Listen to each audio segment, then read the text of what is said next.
Novel Stream presents Story of the House with the Green Blinds by Robert Louis Stevenson. Francis Scrymgeour, a clerk in the Bank of Scotland at Edinburgh, had attained the age of 25 in a sphere of quiet, creditable, and domestic life. His mother died while he was young, but his father, a man of sense and probity, had given him an excellent education at school and brought him up at home to orderly and frugal habits. Francis, who was of a docile and affectionate disposition, profited by these advantages with zeal, and devoted himself heart and soul to his employment. A walk upon Saturday afternoon, an occasional dinner with members of his family, and a yearly tour of a fortnight in the Highlands or even on the continent of Europe were his principal distractions, and he grew rapidly in favor with his superiors, and enjoyed already a salary of nearly £200 a year, with the prospect of an ultimate advance to almost double that amount. Few young men were more contented, few more willing and laborious than Francis Scrymgeour. Sometimes at night, when he had read the daily paper, he would play upon the flute to amuse his father, for whose qualities he entertained a great respect. One day he received a note from a well-known firm of writers to the Signet, requesting the favor of an immediate interview with him. The letter was marked private and confidential, and had been addressed to him at the bank, instead of at home, two unusual circumstances which made him obey the summons with the more alacrity. The senior member of the firm, a man of much austerity of manner, made him gravely welcome, requested him to take a seat, and proceeded to explain the matter in hand in the picked expressions of a veteran man of business. A person who must remain nameless, but of whom the lawyer had every reason to think well, a man, in short, of some station in the country, desired to make Francis an annual allowance of £500. The capital was to be placed under the control of the lawyer's firm, and two trustees who must also remain anonymous. There were conditions annexed to this liberality, but he was of opinion that his new client would find nothing either excessive or dishonorable in the terms, and he repeated these two words with emphasis, as though he desired to commit himself to nothing more. Francis asked their nature. "The conditions," said the writer to the Signet, "are, as I have twice remarked, neither dishonorable nor excessive. At the same time, I cannot conceal from you that they are most unusual. Indeed, the whole case is very much out of our way, and I should certainly have refused it had it not been for the reputation of the gentleman who entrusted it to my care, and let me add, Mr. Scrymgeour, the interest I have been led to take in yourself by many complimentary, and, I have no doubt, well-deserved reports." Francis entreated him to be more specific. "You cannot picture my uneasiness as to these conditions," he said. "They are two," replied the lawyer, "only two, and the sum, as you will remember, is £500 a year, and unburdened, I forgot to add unburdened." And the lawyer raised his eyebrows at him with solemn gusto. "The first," he resumed, "is of remarkable simplicity. You must be in Paris by the afternoon of Sunday, the 15th. There you will find, at the box office of the Comédie Française, a ticket for admission taken in your name and waiting you. You are requested to sit out the whole performance in the seat provided, and that is all." "I should certainly have preferred a weekday," replied Francis. "But after all, once in a way, and in Paris, my dear sir," added the lawyer soothingly. "I believe I am something of a precisian myself, but upon such a consideration, and in Paris, I should not hesitate an instant." And the pair laughed pleasantly together. "The other is of more importance," continued the writer to the Signet. "It regards your marriage. My client, taking a deep interest in your welfare, desires to advise you absolutely in the choice of a wife. Absolutely, you understand, he repeated. Let us be more explicit if you please, returned Francis. Am I to marry anyone, maid or widow, black or white, whom this invisible person chooses to propose? I was to assure you that suitability of age and position should be a principle with your benefactor, replied the lawyer. As to race, I confess the difficulty had not occurred to me, and I failed to inquire. But if you like, I will make a note of it at once and advise you on the earliest opportunity. Sir, said Francis, it remains to be seen whether this whole affair is not a most unworthy fraud. The circumstances are inexplicable. I had almost said incredible. And until I see a little more daylight and some plausible motive, I confess I should be very sorry to put a hand to the transaction. I appeal to you in this difficulty for information. I must learn what is at the bottom of it all. If you do not know, cannot guess, or are not at liberty to tell me, I shall take my hat and go back to my bank as came. I do not know, answered the lawyer, but I have an excellent guess. Your father, and no one else, is at the root of this apparently unnatural business. My father, cried Francis in extreme disdain. Worthy man, I know every thought of his mind, every penny of his fortune. You misinterpret my words, said the lawyer. I do not refer to Mr. Scrymgeour, Sr., for he is not your father. When he and his wife came to Edinburgh, you were already nearly 1 year old, and you had not yet been 3 months in their care. The secret has been well kept, but such is the fact. Your father is unknown, and I say again that I believe him to be the original of the offers I am charged at present to transmit to you. It would be impossible to exaggerate the astonishment of Francis Scrymgeour at this unexpected information.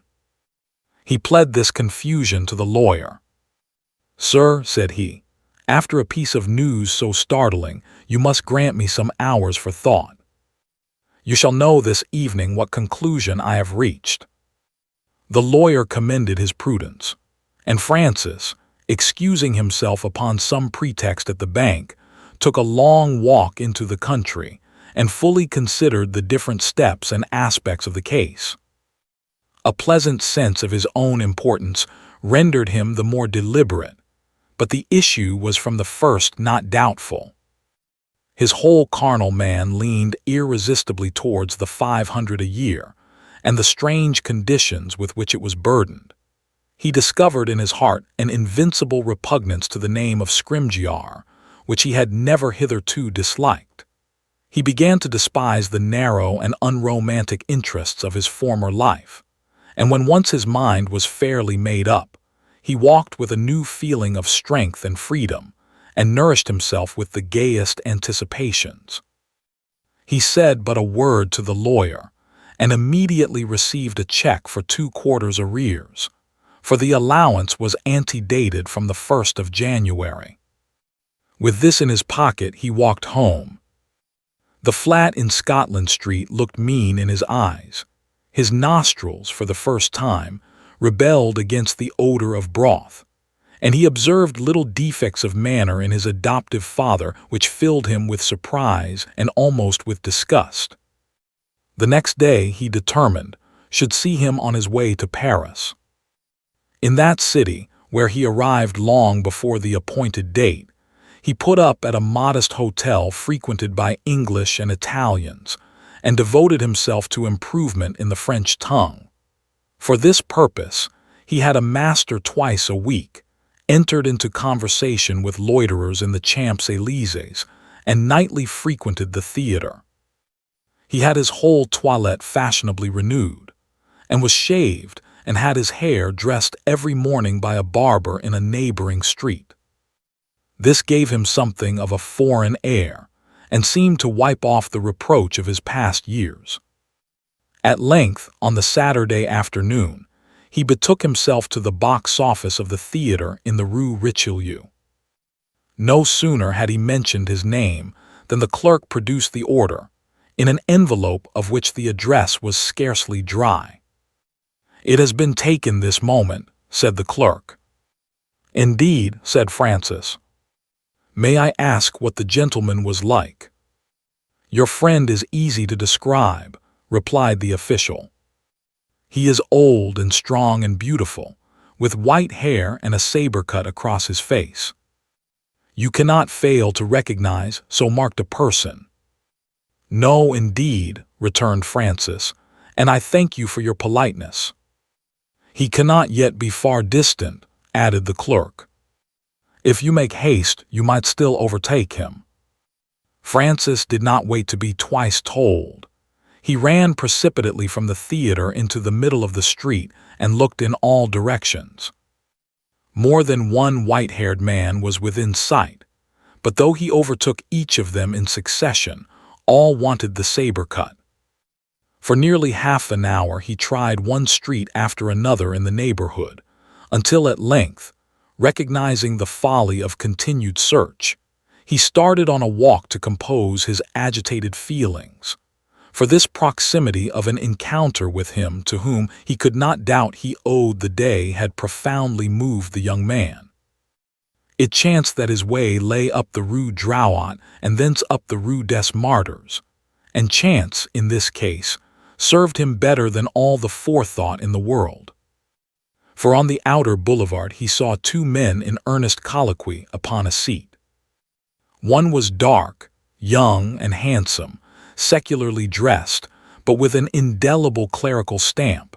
The other answered in every particular to the description given him by the clerk. Francis felt his heart beat high in his bosom.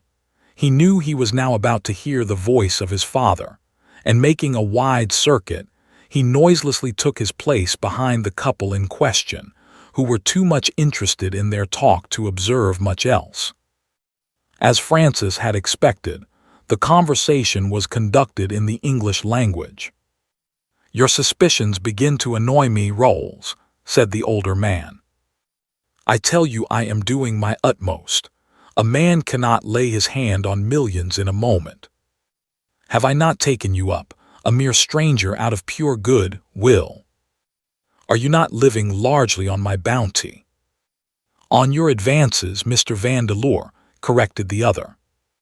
"Advances, if you choose, and interest instead of goodwill if you prefer it," returned Vandeleur angrily. "I am not here to pick expressions. Business is business, and your business, let me remind you, is too muddy for such airs. Trust me or leave me alone and find someone else, but let us have an end, for God's sake, of your jeremiads." "I am beginning to learn the world," replied the other, "and I see that you have every reason to play me false and not one to deal honestly. I am not here to pick expressions either. You wish the diamond for yourself. You know you do, you dare not deny it. Have you not already forged my name and searched my lodging in my absence? I understand the cause of your delays. You are lying in wait. You are the diamond hunter, forsooth, and sooner or later, by fair means or foul, you'll lay your hands upon it. I tell you it must stop. Push me much further and I promise you a surprise." "It does not become you to use threats," returned Vandeleur. "Two can play at that. My brother is here in Paris. The police are on the alert, and if you persist in wearying me with your caterwauling, I will arrange a little astonishment for you, Mr. Rolls. But mine shall be once and for all. Do you understand, or would you prefer me to tell it you in Hebrew? There is an end to all things, and you have come to the end of my patience. Tuesday at 7, not a day, not an hour sooner, not the least part of a second if it were to save your life. And if you do not choose to wait, you may go to the bottomless pit for me, and welcome." And so saying, the dictator arose from the bench, and marched off in the direction of Montmartre, shaking his head and swinging his cane with a most furious air, while his companion remained where he was, in an attitude of great dejection. Francis was at the pitch of surprise and horror. His sentiments had been shocked to the last degree. The hopeful tenderness with which he had taken his place upon the bench was transformed into repulsion and despair. Old Mr. Scrymgeour, he reflected, was a far more kindly and creditable parent than this dangerous and violent intriguer, but he retained his presence of mind, and suffered not a moment to elapse before he was on the trail of the dictator. That gentleman's fury carried him forward at a brisk pace, and he was so completely occupied in his angry thoughts that he never so much as cast a look behind him till he reached his own door. His house stood high up in the Rue Lepic, commanding a view of all Paris and enjoying the pure air of the heights. It was 2 stories high, with green blinds and shutters, and all the windows looking on the street were hermetically closed. Tops of trees showed over the high garden wall, and the wall was protected by chevaux de frise. The dictator paused a moment while he searched his pocket for a key, and then, opening a gate, disappeared within the enclosure. Francis looked about him. The neighborhood was very lonely, the house isolated in its garden. It seemed as if his observation must here come to an abrupt end. A second glance, however, showed him a tall house next door presenting a gable to the garden, and in this gable a single window. He passed to the front and saw a ticket offering unfurnished lodgings by the month, and on inquiry, the room which commanded the dictator's garden proved to be one of those to let. Francis did not hesitate a moment. He took the room, paid an advance upon the rent, and returned to his hotel to seek his baggage. The old man with the saber-cut might or might not be his father. He might or he might not be upon the true scent, but he was certainly on the edge of an exciting mystery, and he promised himself that he would not relax his observation until he had got to the bottom of the secret. From the window of his new apartment, Francis Scrymgeour commanded a complete view into the garden of the house with the green blinds. Immediately below him, a very comely chestnut with wide boughs sheltered a pair of rustic tables where people might dine in the height of summer. On all sides save one, a dense vegetation concealed the soil, but there, between the tables and the house, he saw a patch of gravel walk leading from the veranda to the garden gate. Studying the place from between the boards of the Venetian shutters, which he durst not open for fear of attracting attention, Francis observed but little to indicate the manners of the inhabitants, and that little argued no more than a close reserve and a taste for solitude. The garden was conventual, the house had the air of a prison. The green blinds were all drawn down upon the outside. The door into the veranda was closed. The garden, as far as he could see it, was left entirely to itself in the evening sunshine. A modest curl of smoke from a single chimney alone testified to the presence of living people. In order that he might not be entirely idle, and to give a certain color to his way of life, Francis had purchased Euclid's Geometry in French, which he set himself to copy and translate on the top of his portmanteau, and seated on the floor against the wall, for he was equally without chair or table.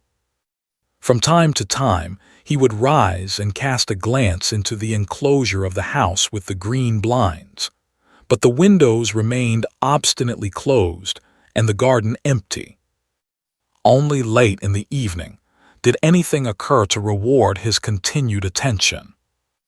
Between 9 and 10, the sharp tinkle of a bell aroused him from a fit of dozing, and he sprang to his observatory in time to hear an important noise of locks being opened and bars removed, and to see Mr. Vandeleur, carrying a lantern and clothed in a flowing robe of black velvet with a skullcap to match, issue from under the veranda and proceed leisurely towards the garden gate.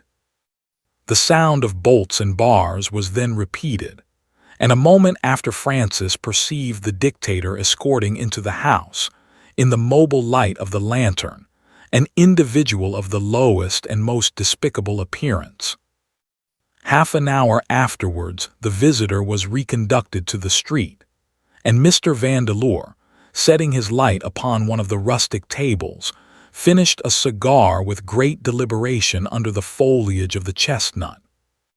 Francis, peering through a clear space among the leaves, was able to follow his gestures as he threw away the ash or enjoyed a copious inhalation, and beheld a cloud upon the old man's brow and a forcible action of the lips, which testified to some deep and probably painful train of thought. The cigar was already almost at an end, when the voice of a young girl was heard, suddenly crying the hour from the interior of the house. "In a moment," replied John Vandeleur.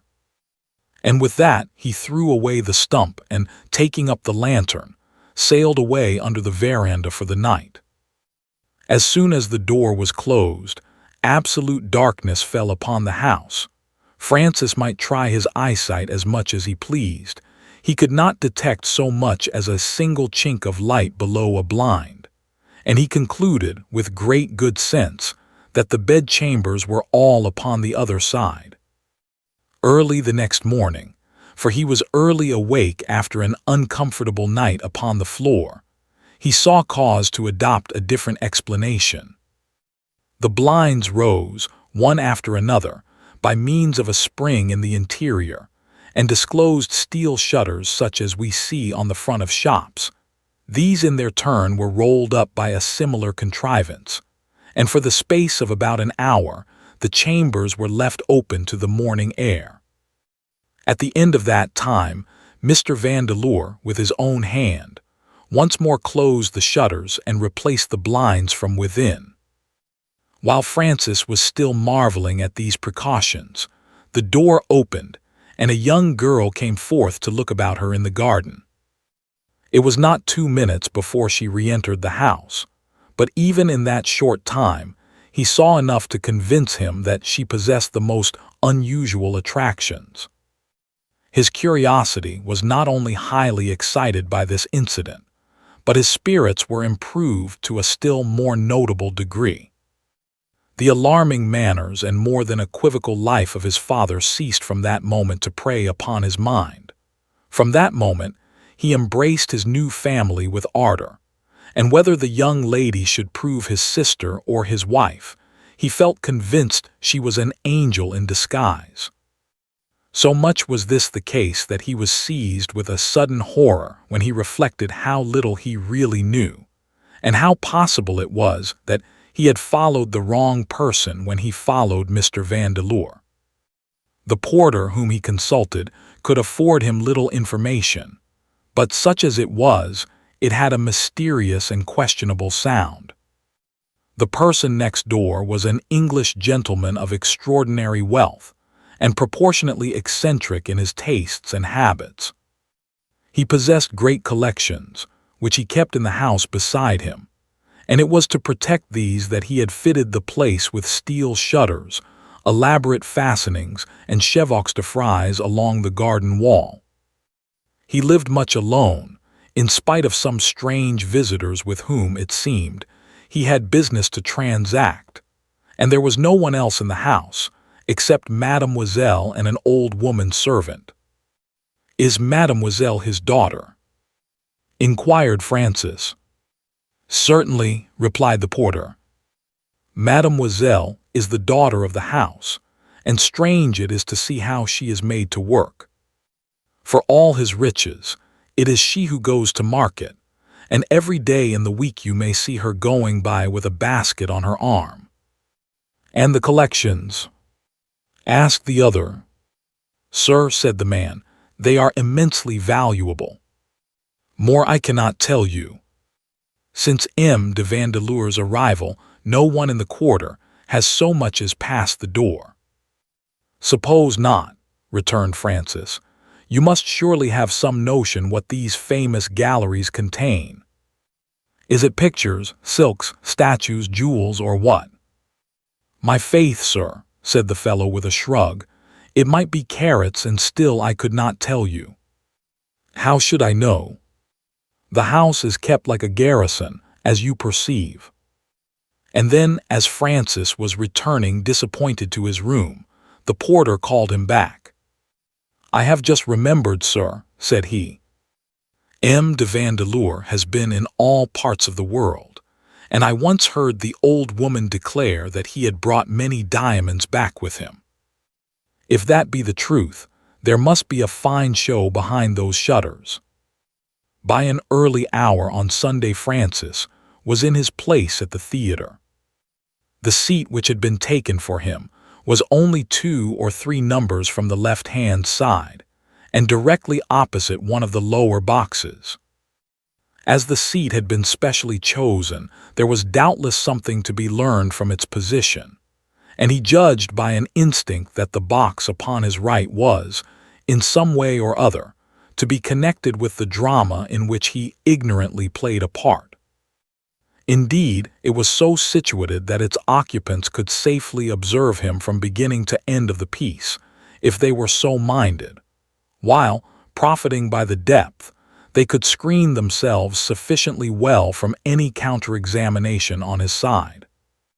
He promised himself not to leave it for a moment out of sight, and whilst he scanned the rest of the theater, or made a show of attending to the business of the stage, he always kept a corner of an eye upon the empty box. The second act had been some time in progress, and was even drawing towards a close, when the door opened and 2 persons entered and ensconced themselves in the darkest of the shade. Francis could hardly control his emotion. It was Mr. Vandeleur and his daughter. The blood came and went in his arteries and veins with stunning activity. His ears sang, his head turned. He dared not look lest he should awake suspicion. His playbill, which he kept reading from end to end and over again, turned from white to red before his eyes, and when he cast a glance upon the stage, it seemed incalculably far away, and he found the voices and gestures of the actors to the last degree impertinent and absurd. From time to time, he risked a momentary look in the direction which principally interested him, and once at least he felt certain that his eyes encountered those of the young girl. A shock passed over his body, and he saw all the colors of the rainbow. What would he not have given to overhear what passed between the Vandeleurs? What would he not have given for the courage to take up his opera glass and steadily inspect their attitude and expression? There, for aught he knew, his whole life was being decided, and he not able to interfere, not able even to follow the debate, but condemned to sit and suffer where he was, in impotent anxiety. At last the act came to an end. The curtain fell, and the people around him began to leave their places for the interval. It was only natural that he should follow their example, and if he did so, it was not only natural but necessary that he should pass immediately in front of the box in question. Summoning all his courage but keeping his eyes lowered, Francis drew near the spot. His progress was slow, for the old gentleman before him moved with incredible deliberation, wheezing as he went. What was he to do? Should he address the Vandeleurs by name as he went by? Should he take the flower from his buttonhole and throw it into the box? Should he raise his face and direct one long and affectionate look upon the lady who was either his sister or his betrothed? As he found himself thus struggling among so many alternatives, he had a vision of his old equable existence in the bank, and was assailed by a thought of regret for the past. By this time he had arrived directly opposite the box, and although he was still undetermined what to do or whether to do anything, he turned his head and lifted his eyes. No sooner had he done so than he uttered a cry of disappointment and remained rooted to the spot. The box was empty. During his slow advance, Mr. Vandeleur and his daughter had quietly slipped away. A polite person in his rear reminded him that he was stopping the path, and he moved on again with mechanical footsteps and suffered the crowd to carry him unresisting out of the theater. Once in the street, the pressure ceasing, he came to a halt, and the cool night air speedily restored him to the possession of his faculties. He was surprised to find that his head ached violently, and that he remembered not one word of the 2 acts which he had witnessed. As the excitement wore away, it was succeeded by an overweening appetite for sleep, and he hailed a cab and drove to his lodging in a state of extreme exhaustion and some disgust of life. Next morning he lay in wait for Miss Vandeleur on her road to market, and by 8 o'clock beheld her stepping down a lane. She was simply, and even poorly, attired, but in the carriage of her head and body there was something flexible and noble that would have lent distinction to the meanest toilette. Even her basket, so aptly did she carry it, became her like an ornament. It seemed to Francis, as he slipped into a doorway, that the sunshine followed and the shadows fled before her as she walked, and he was conscious, for the first time, of a bird singing in a cage above the lane. He suffered her to pass the doorway, and then, coming forth once more, addressed her by name from behind. "Miss Vandeleur," said he. She turned, and when she saw who he was, became deadly pale. "Pardon me," he continued. "Heaven knows I had no will to startle you, and indeed there should be nothing startling in the presence of one who wishes you so well as I do. And believe me, I am acting rather from necessity than choice. We have many things in common, and I am sadly in the dark. There is much that I should be doing, and my hands are tied. I do not know even what to feel, nor who are my friends and enemies." She found her voice with an effort. "I do not know who you are," she said. "Ah, yes. Miss Vandeleur you do," returned Francis, "better than I do myself. Indeed, it is on that, above all, that I seek light. Tell me what you know," he pleaded. "Tell me who I am, who you are, and how our destinies are intermixed. Give me a little help with my life, Miss Vandeleur. Only a word or two to guide me, only the name of my father if you will, and I shall be grateful and content." "I will not attempt to deceive you," she replied. "I know who you are, but I am not at liberty to say. Tell me at least that you have forgiven my presumption, and I shall wait with all the patience I have," he said. "If I am not to know, I must do without. It is cruel, but I can bear more upon a push. Only do not add to my troubles the thought that I have made an enemy of you. You did only what was natural," she said, "and I have nothing to forgive you. Farewell." "Is it to be farewell?" he asked. "Nay, that I do not know myself," she answered. "Farewell for the present, if you like." And with these words she was gone. Francis returned to his lodging in a state of considerable commotion of mind. He made the most trifling progress with his Euclid for that forenoon, and was more often at the window than at his improvised writing table. But beyond seeing the return of Miss Vandeleur, and the meeting between her and her father, who was smoking a Trichinopoly cigar in the veranda, there was nothing notable in the neighborhood of the house with the green blinds before the time of the midday meal. The young man hastily allayed his appetite in a neighboring restaurant, and returned with the speed of unallayed curiosity to the house in the Rue Lepic.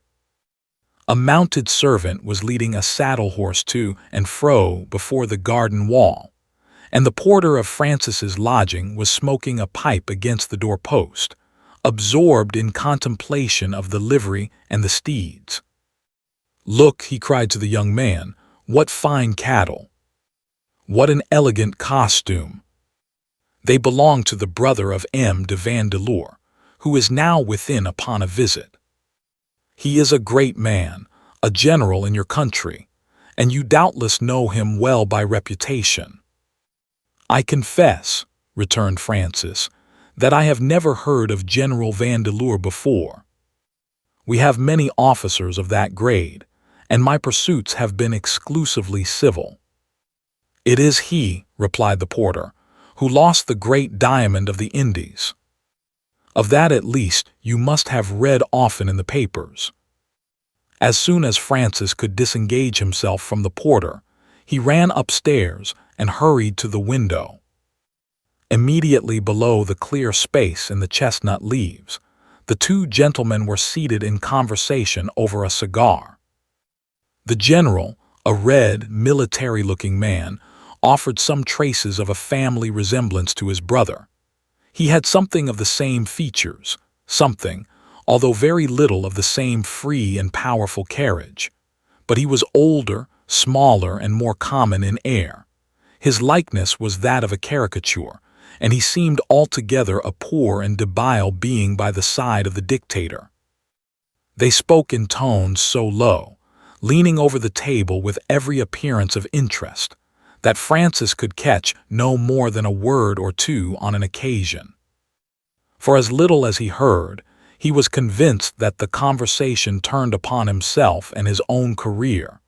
Several times the name of Scrymgeour reached his ear, for it was easy to distinguish, and still more frequently he fancied he could distinguish the name Francis. At length the general, as if in a hot anger, broke forth into several violent exclamations. "Francis Vandeleur," he cried, accentuating the last word. "Francis Vandeleur, I tell you." The dictator made a movement of his whole body, half affirmative, half contemptuous, but his answer was inaudible to the young man. Was he the Francis Vandeleur in question? He wondered. Were they discussing the name under which he was to be married? Or was the whole affair a dream, and a delusion of his own conceit and self-absorption? After another interval of inaudible talk, dissension seemed again to arise between the couple underneath the chestnut, and again the general raised his voice angrily so as to be audible to Francis. "My wife," he cried. "I have done with my wife for good. I will not hear her name. I am sick of her very name." And he swore aloud and beat the table with his fist. The dictator appeared, by his gestures, to pacify him after a paternal fashion, and a little after he conducted him to the garden gate. The pair shook hands affectionately enough, but as soon as the door had closed behind his visitor, John Vandeleur fell into a fit of laughter which sounded unkindly and even devilish in the ears of Francis Scrymgeour. So another day had passed, and little more learnt. But the young man remembered that the morrow was Tuesday, and promised himself some curious discoveries. All might be well, or all might be ill. He was sure, at least, to glean some curious information, and perhaps, by good luck, get at the heart of the mystery which surrounded his father and his family. As the hour of the dinner drew near, many preparations were made in the garden of the house, with the green blinds. That table, which was partly visible to Francis through the chestnut leaves, was destined to serve as a sideboard, and carried relays of plates and the materials for salad. The other, which was almost entirely concealed, had been set apart for the diners, and Francis could catch glimpses of white cloth and silver plate. Mr. Rolls arrived, punctual to the minute.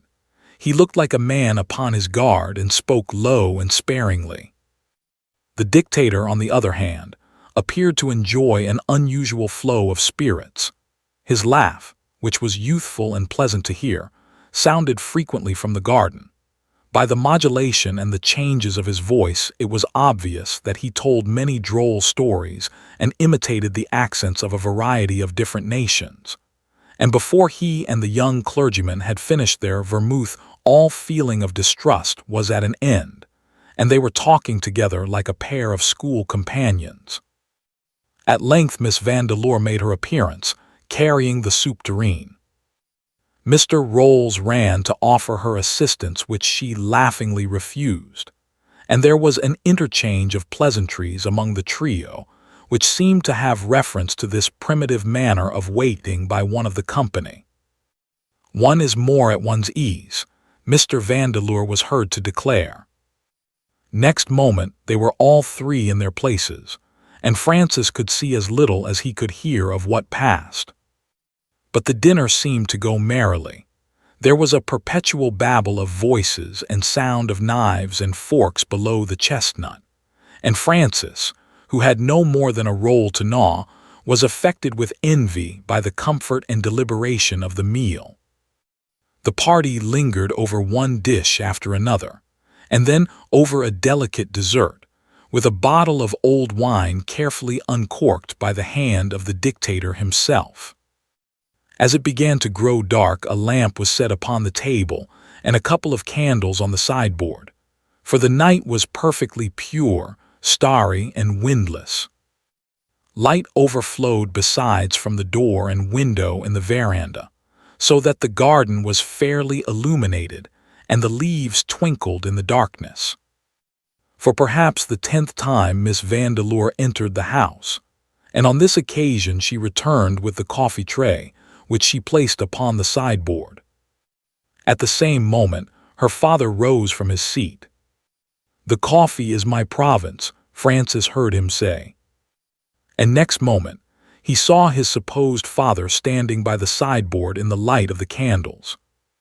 Talking over his shoulder all the while, Mr. Vandeleur poured out 2 cups of the brown stimulant, and then, by a rapid act of prestidigitation, emptied the contents of a tiny phial into the smaller of the 2. The thing was so swiftly done that even Francis, who looked straight into his face, had hardly time to perceive the movement before it was completed.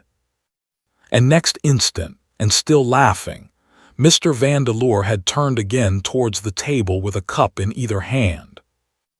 "Ere we have done with this," said he, "we may expect our famous Hebrew." It would be impossible to depict the confusion and distress of Francis Scrymgeour.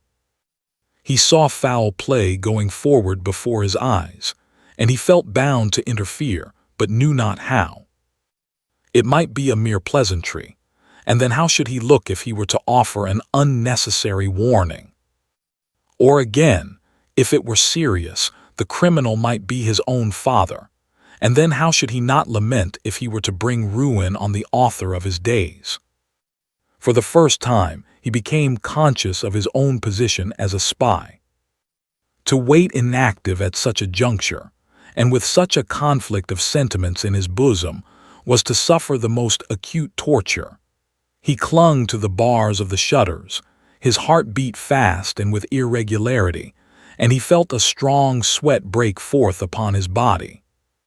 Several minutes passed.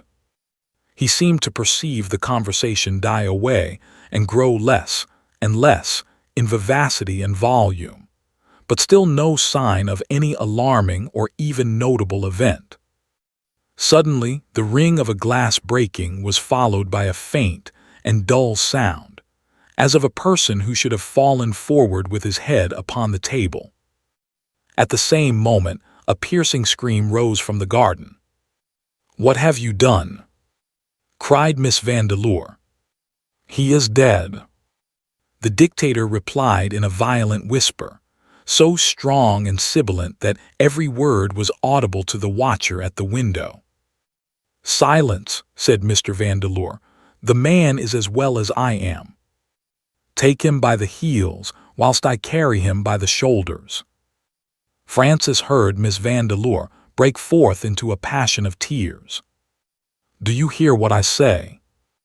resumed the dictator in the same tones. "Or do you wish to quarrel with me? I give you your choice, Miss Vandeleur." There was another pause, and the dictator spoke again. "Take that man by the heels," he said. "I must have him brought into the house. If I were a little younger, I could help myself against the world. But now that years and dangers are upon me and my hands are weakened, I must turn to you for aid." "It is a crime," replied the girl. "I am your father," said Mr. Vandeleur. This appeal seemed to produce its effect. A scuffling noise followed upon the gravel, a chair was overset, and then Francis saw the father and daughter stagger across the walk and disappear under the veranda, bearing the inanimate body of Mr. Rolls embraced about the knees and shoulders. The young clergyman was limp and pallid, and his head rolled upon his shoulders at every step. Was he alive or dead? Francis, in spite of the dictator's declaration, inclined to the latter view. A great crime had been committed. A great calamity had fallen upon the inhabitants of the house with the green blinds. To his surprise, Francis found all horror for the deed swallowed up in sorrow for a girl, and an old man whom he judged to be in the height of peril. A tide of generous feeling swept into his heart. He, too, would help his father against man and mankind, against fate and justice. And casting open the shutters, he closed his eyes and threw himself with outstretched arms into the foliage of the chestnut. Branch after branch slipped from his grasp or broke under his weight. Then he caught a stalwart bough under his armpit and hung suspended for a second, and then he let himself drop and fell heavily against the table. A cry of alarm from the house warned him that his entrance had not been effected unobserved. He recovered himself with a stagger, and in 3 bounds crossed the intervening space and stood before the door in the veranda. In a small apartment, carpeted with matting and surrounded by glazed cabinets full of rare and costly curios, Mr. Vandeleur was stooping over the body of Mr. Rolls. He raised himself as Francis entered, and there was an instantaneous passage of hands. It was the business of a second. As fast as an eye can wink, the thing was done. The young man had not the time to be sure, but it seemed to him as if the dictator had taken something from the curate's breast, looked at it for the least fraction of time as it lay in his hand, and then suddenly and swiftly passed it to his daughter. All this was over while Francis had still one foot upon the threshold, and the other raised in air. The next instant, he was on his knees to Mr. Vandeleur. "Father," he cried, "let me too help you. I will do what you wish and ask no questions. I will obey you with my life. Treat me as a son, and you will find I have a son's devotion." A deplorable explosion of oaths was the dictator's first reply. "Son and father," he cried. "Father and son. What the unnatural comedy is all this? How do you come in my garden? What do you want? And who in God's name are you?" Francis, with a stunned and shamefaced aspect, got upon his feet again and stood in silence. Then a light seemed to break upon Mr. Vandeleur, and he laughed aloud. "I see," cried he. "It is the Scrymgeour. Very well, Mr. Scrymgeour. Let me tell you in a few words how you stand. You have entered my private residence by force, or perhaps by fraud, but certainly with no encouragement from me. And you come at a moment of some annoyance, a guest having fainted at my table, to besiege me with your protestations. You are no son of mine. You are my brother's bastard by a fishwife, if you want to know. I regard you with an indifference closely bordering on aversion, and from what I now see of your conduct, I judge your mind to be exactly suitable to your exterior. I recommend you these mortifying reflections for your leisure, and in the meantime, let me beseech you to rid us of your presence." "If I were not occupied," added the dictator, with a terrifying oath, "I should give you the unholiest drubbing ere you went." Francis listened in profound humiliation. He would have fled had it been possible, but as he had no means of leaving the residence into which he had so unfortunately penetrated, he could do no more than stand foolishly where he was. It was Miss Vandeleur who broke the silence. "Father," she said, "you speak in anger. Mr. Scrymgeour may have been mistaken, but he meant well and kindly." "Thank you for speaking," returned the dictator. "You remind me of some other observations, which I hold it a point of honor to make to Mr. Scrymgeour. My brother," he continued, addressing the young man, "has been foolish enough to give you an allowance. He was foolish enough and presumptuous enough to propose a match between you and this young lady. You were exhibited to her 2 nights ago, and I rejoice to tell you that she rejected the idea with disgust. Let me add that I have considerable influence with your father, and it shall not be my fault if you are not beggared of your allowance and sent back to your scrivening ere the week be out." The tones of the old man's voice were, if possible, more wounding than his language. Francis felt himself exposed to the most cruel, blighting, and unbearable contempt. His head turned, and he covered his face with his hands, uttering at the same time a tearless sob of agony. But Miss Vandeleur once again interfered in his behalf. "Mr. Scrymgeour," she said, speaking in clear and even tones, "you must not be concerned at my father's harsh expressions. I felt no disgust for you. On the contrary, I asked an opportunity to make your better acquaintance. As for what has passed tonight, believe me, it has filled my mind with both pity and esteem."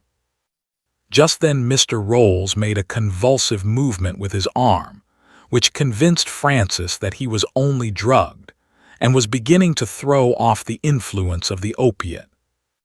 Mr. Vandeleur stooped over him and examined his face for an instant. "Come, come," cried he, raising his head. "Let there be an end of this.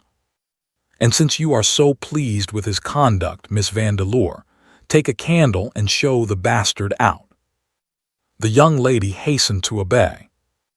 "Thank you," said Francis, as soon as he was alone with her in the garden. "I thank you from my soul. This has been the bitterest evening of my life, but it will have always one pleasant recollection." "I spoke as I felt," she replied, "and in justice to you. It made my heart sorry that you should be so unkindly used."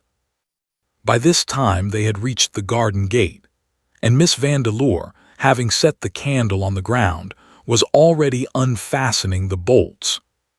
"One word more," said Francis. "This is not for the last time. I shall see you again, shall I not?" "Alas," she answered, "you have heard my father. What can I do but obey?" "Tell me at least that it is not with your consent," returned Francis. "Tell me that you have no wish to see the last of me." "Indeed," replied she, "I have none. You seem to me both brave and honest." "Then," said Francis, "give me a keepsake." She paused for a moment with her hand upon the key, for the various bars and bolts were all undone, and there was nothing left but to open the lock. "If I agree," she said, "will you promise to do as I tell you from point to point?" "Can you ask?" replied Francis. "I would do so willingly on your bare word." She turned the key and threw open the door. "Be it so," said she. "You do not know what you ask, but be it so. Whatever you hear," she continued, "whatever happens, do not return to this house. Hurry fast until you reach the lighted and populous quarters of the city, even there be upon your guard. You are in a greater danger than you fancy.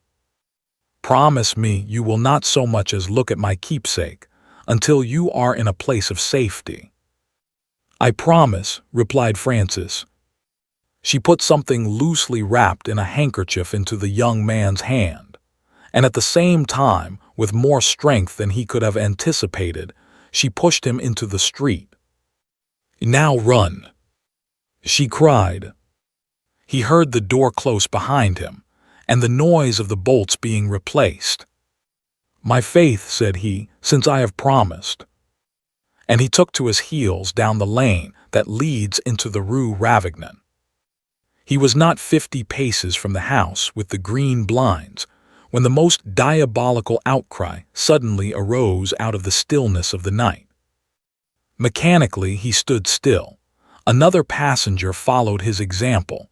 In the neighboring floors he saw people crowding to the windows. A conflagration could not have produced more disturbance in this empty quarter. And yet it seemed to be all the work of a single man, roaring between grief and rage, like a lioness robbed of her whelps. And Francis was surprised and alarmed to hear his own name shouted with English imprecations to the wind. His first movement was to return to the house. His second, as he remembered Miss Vandeleur's advice, to continue his flight with greater expedition than before. And he was in the act of turning to put his thought in action, when the dictator, bareheaded, bawling aloud, his white hair blowing about his head, shot past him like a ball out of the cannon's mouth and went careering down the street. "That was a close shave," thought Francis to himself. "What he wants with me, and why he should be so disturbed, I cannot think. But he is plainly not good company for the moment, and I cannot do better than follow Miss Vandeleur's advice." So saying, he turned to retrace his steps, thinking to double and descend by the Rue Lepic itself, while his pursuer should continue to follow after him on the other line of street. The plan was ill-devised. As a matter of fact, he should have taken his seat in the nearest café and waited there until the first heat of the pursuit was over. But besides that, Francis had no experience and little natural aptitude for the small war of private life. He was so unconscious of any evil on his part that he saw nothing to fear beyond a disagreeable interview. And to disagreeable interviews he felt he had already served his apprenticeship that evening, nor could he suppose that Miss Vandeleur had left anything unsaid. Indeed, the young man was sore both in body and mind. The one was all bruised, the other was full of smarting arrows, and he owned to himself that Mr. Vandeleur was master of a very deadly tongue. The thought of his bruises reminded him that he had not only come without a hat, but that his clothes had considerably suffered in his descent through the chestnut. At the first magazine he purchased a cheap wideawake, and had the disorder of his toilet summarily repaired. The keepsake, still rolled in the handkerchief, he thrust in the meanwhile into his trousers pocket. Not many steps beyond the shop he was conscious of a sudden shock, a hand upon his throat, an infuriated face close to his own, and an open mouth bawling curses in his ear. The dictator, having found no trace of his quarry, was returning by the other way. Francis was a stalwart young fellow, but he was no match for his adversary whether in strength or skill, and after a few ineffectual struggles he resigned himself entirely to his captor. "What do you want with me?" said he. "We will talk of that at home," returned the dictator grimly. And he continued to march the young man uphill in the direction of the house with the green blinds. But Francis, although he no longer struggled, was only waiting an opportunity to make a bold push for freedom. With a sudden jerk, he left the collar of his coat in the hands of Mr. Vandeleur, and once more made off at his best speed in the direction of the boulevards. The tables were now turned. If the dictator was the stronger, Francis, in the top of his youth, was the more fleet of foot, and he had soon effected his escape among the crowds. Relieved for a moment, but with a growing sentiment of alarm and wonder in his mind, he walked briskly until he debouched upon the Place de l'Opéra, lit up like day with electric lamps. This, at least, thought he, should satisfy Miss Vandeleur. And turning to his right along the boulevards, he entered the Café Américain and ordered some beer. It was both late and early for the majority of the frequenters of the establishment. Only 2 or 3 persons, all men, were dotted here and there at separate tables in the hall, and Francis was too much occupied by his own thoughts to observe their presence. He drew the handkerchief from his pocket. The object wrapped in it proved to be a morocco case, clasped and ornamented in gilt, which opened by means of a spring, and disclosed to the horrified young man a diamond of monstrous bigness and extraordinary brilliancy. The circumstance was so inexplicable, the value of the stone was plainly so enormous, that Francis sat staring into the open casket without movement, without conscious thought, like a man stricken suddenly with idiocy.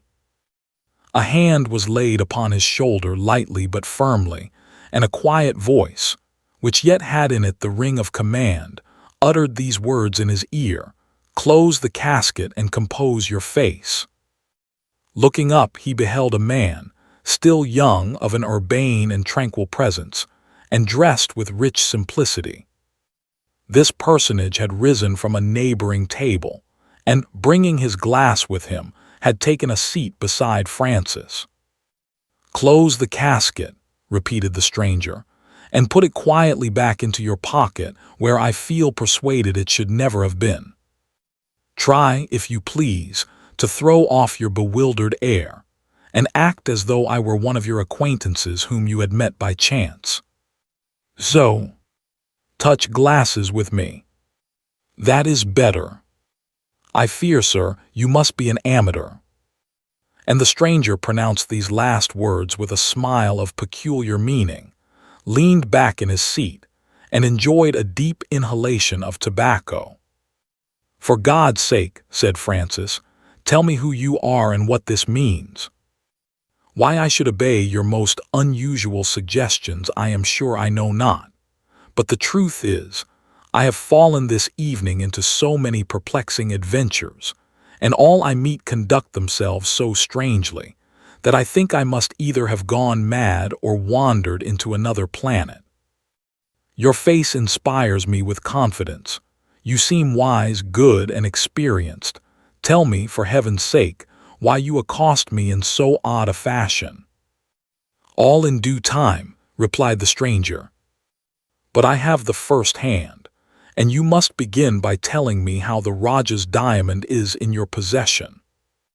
"The Rajah's diamond?" echoed Francis. "I would not speak so loud if I were you," returned the other. "But most certainly you have the Rajah's diamond in your pocket. I have seen and handled it a score of times in Sir Thomas Vandeleur's collection." "Sir Thomas Vandeleur?" "The general."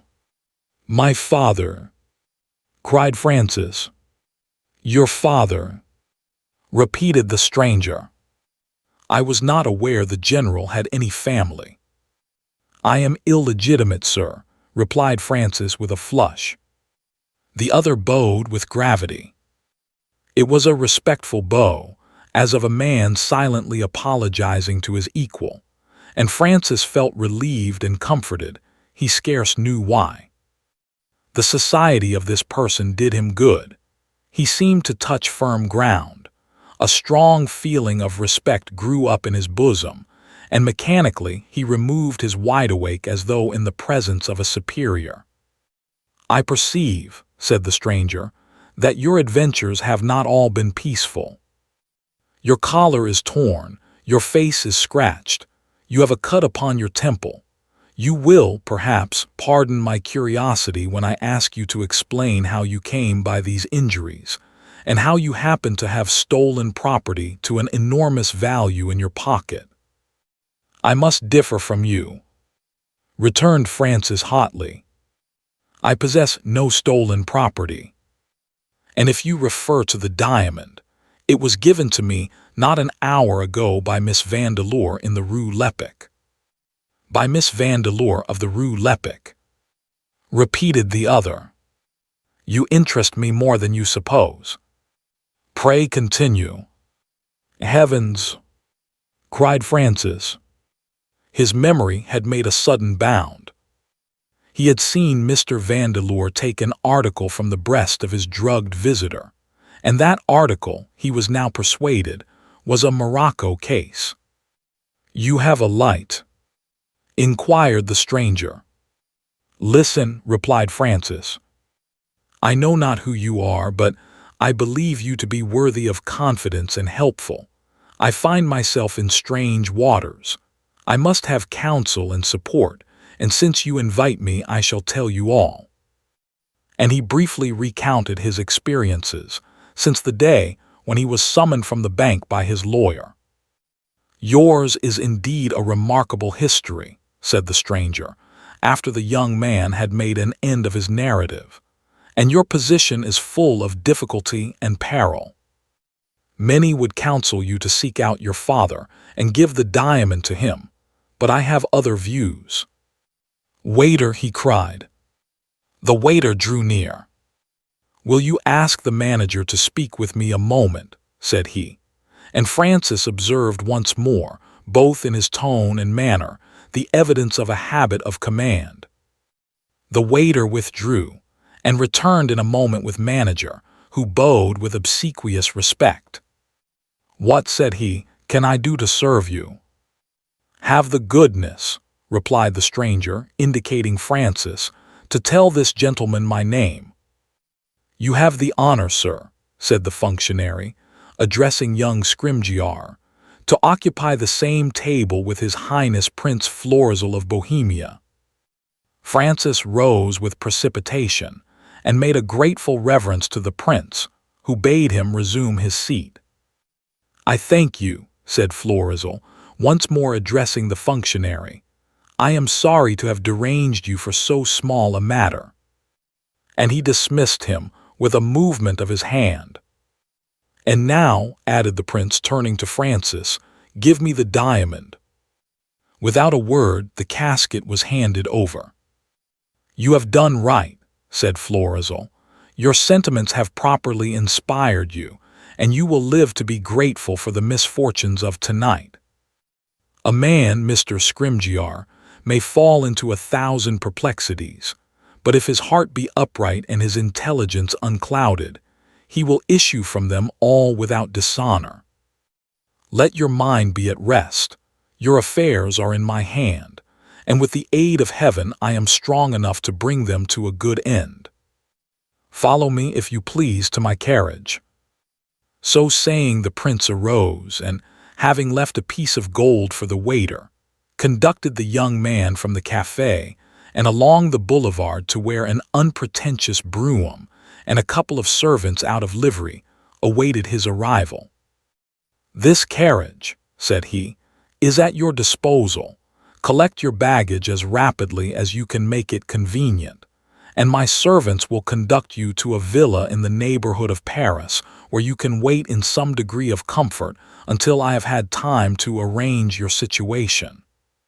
You will find there a pleasant garden, a library of good authors, a cook, a cellar, and some good cigars, which I recommend to your attention.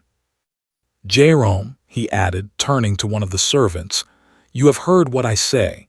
I leave Mr. Scrymgeour in your charge. You will, I know, be careful of my friend." Francis uttered some broken phrases of gratitude. "It will be time enough to thank me," said the prince, "when you are acknowledged by your father and married to Miss Vandeleur." And with that the prince turned away and strolled leisurely in the direction of Montmartre. He hailed the first passing cab, gave an address, and a quarter of an hour afterwards, having discharged the driver some distance lower, he was knocking at Mr. Vandeleur's garden gate. It was opened with singular precautions by the dictator in person. "Who are you?" he demanded. "You must pardon me this late visit, Mr. Vandeleur," replied the prince. "Your Highness is always welcome," returned Mr. Vandeleur, stepping back. The prince profited by the open space, and without waiting for his host, walked right into the house and opened the door of the salon. Two people were seated there. One was Miss Vandeleur, who bore the marks of weeping about her eyes, and was still shaken from time to time by a sob. In the other, the prince recognized the young man who had consulted him on literary matters about a month before, in a club smoking room. "Good evening, Miss Vandeleur," said Florizel. "You look fatigued." "Mr. Rolls, I believe." "I hope you have profited by the study of Gaboriau, Mr. Rolls." But the young clergyman's temper was too much embittered for speech, and he contented himself with bowing stiffly and continued to gnaw his lip. "To what good wind," said Mr. Vandeleur, following his guest, "am I to attribute the honor of your Highness's presence?" "I am come on business," returned the prince. "On business with you. As soon as that is settled, I shall request Mr. Rolls to accompany me for a walk. Mr. Rolls," he added with severity, "let me remind you that I have not yet sat down." The clergyman sprang to his feet with an apology, whereupon the prince took an armchair beside the table, handed his hat to Mr. Vandeleur, his cane to Mr. Rolls, and leaving them standing and thus menially employed upon his service, spoke as follows. "I have come here, as I said, upon business, but had I come looking for pleasure, I could not have been more displeased with my reception nor more dissatisfied with my company. You, sir," addressing Mr. Rolls, "you have treated your superior in station with discourtesy. You, Vandeleur, receive me with a smile, but you know right well that your hands are not yet cleansed from misconduct. I do not desire to be interrupted, sir," he added imperiously. "I am here to speak and not to listen, and I have to ask you to hear me with respect and to obey punctiliously. At the earliest possible date your daughter shall be married at the embassy to my friend, Francis Scrymgeour, your brother's acknowledged son. You will oblige me by offering not less than £10,000 dowry. For yourself, I will indicate to you in writing a mission of some importance in Siam which I destine to your care. And now, sir, you will answer me in 2 words whether or not you agree to these conditions."